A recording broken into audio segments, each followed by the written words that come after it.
1 Thessalonians 5:18, Paul writes, "Give thanks in all circumstances, for this is God's will for you in Christ Jesus."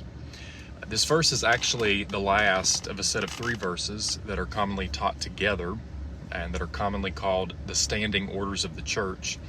And they're basically just some good habits to be in if you're a believer in Jesus: joy, prayer, thanksgiving. If you were a pagan back in Jesus' day, you may have believed in a God called fate, which said that you should just acknowledge and accept whatever comes your way, even give thanks for it. Well, the difference between the God of fate and our God is, 1, our God is actually sovereign, and 2, our God is a loving God.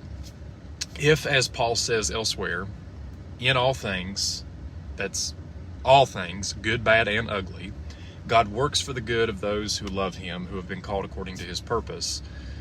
Well, there's your basis for praising the Lord for all circumstances, for everything, good, bad, and ugly. Thanksgiving should be the default celebration of every Christian. Doesn't mean we need to put on a fake smile. Doesn't mean I never cry, although I'd rather not someone see me cry. Doesn't mean we don't lament like the Psalms do.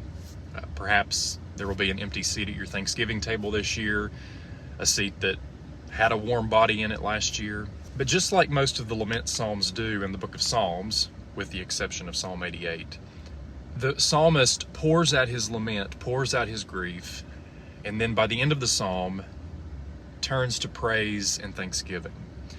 It's almost like sometimes the tears that we hold back are what is clouding our vision of God.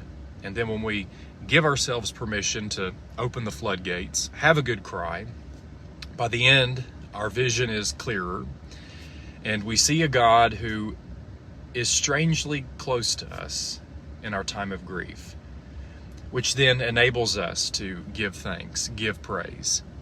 Matthew 5:4, "Blessed are those who mourn, for they shall be comforted." In binge watching a whole season of The Chosen with my dad yesterday, it's real easy to see how even in the final week of Jesus' life, in his darkest hour, he is still teaching by word and by example what it looks like to give thanks. Happy Thanksgiving.